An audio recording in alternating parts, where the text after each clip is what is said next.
Your son is a failure. He's barely passing my class, and with grades like this, I'm just not sure what kind of future he's gonna have. What do you have to say for yourself? You're supposed to graduate this year. Listen to Mr. Johnson. What kind of future do you think you're gonna have?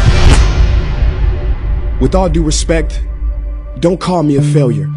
Failure is an event, not a person, in fact. And you talk about the future, Mr. Johnson, but you're not preparing us for that. Excuse me? Just listen to what I'm saying. This should be good. Would you agree that in the future, most careers will become automated? Yeah, so?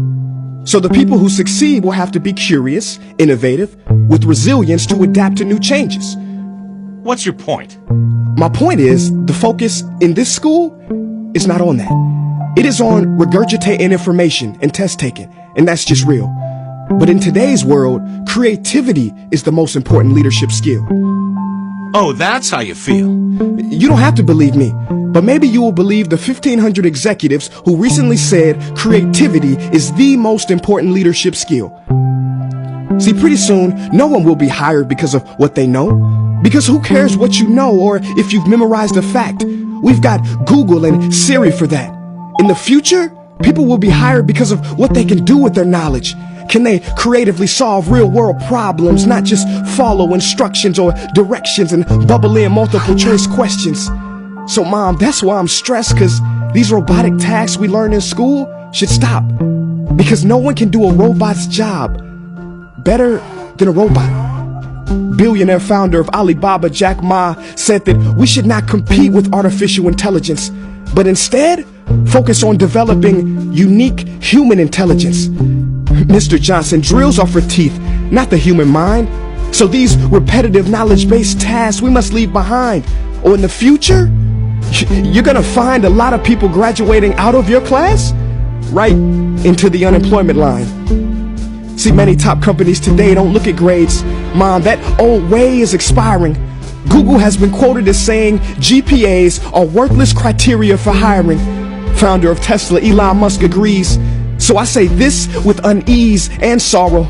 If you continue to teach today as you taught yesterday, then you rob us students of tomorrow. Mr. Johnson, I'm gonna keep it real with you. Sometimes sitting in your class is tough. I'm constantly thinking, if I don't look up at the clock, maybe it'll speed up. So I listen to you do my work and pay attention, feeling like an hour had to have gone by, but it was only 3 minutes. So if you wonder why we're bored in class, look, you want to get a kid to hate reading? Give them this, a school textbook. And some people think it's our fault, and that hurts me. They say you can lead a horse to water, but you can't make him drink. And to that I say no. Firstly, you can put salt in that horse's hay and make him thirsty. And if you bring joy in your classroom, you can make any bad student nerdy as he or she discovers the beauty of truly learning. Mr. Johnson, I mean no disrespect. You have the most important job on this planet. You build, create, and save lives. But if you really care about my future, like you say, then you have to fully commit and ask yourself honestly, how do I prepare a child for a future that doesn't yet exist? Here's a hint. The answer is not found in this. It's using this and this. See, in the future, we will need more passion and compassion. People with inspired hearts and wisdom to uplift this planet. And Mom, I love you, but can I be real? Go ahead. You want to know one of the biggest factors for childhood success? It's not IQ. It's family meals. And we haven't had one of those in a while. See, I know sometimes you don't feel proud, because I may not be a straight A student, but I'm not stupid. These tests may be 70% of my grade, but they're 0% of my future. But don't worry, I'll pass this class and get through this. But I need you to give me the space I need to be me and live true.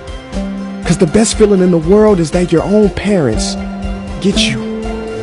There's a passage in a book called The Prophet by Khalil Gibran. And if you don't mind, I'd love to share it with you. Go ahead. See, he says, your children are not your children. They are the sons and daughters of life longing for itself. They come through you, but not from you. And though they are with you, they do not belong to you. You may give them your love, but not your thoughts, for they have their own thoughts.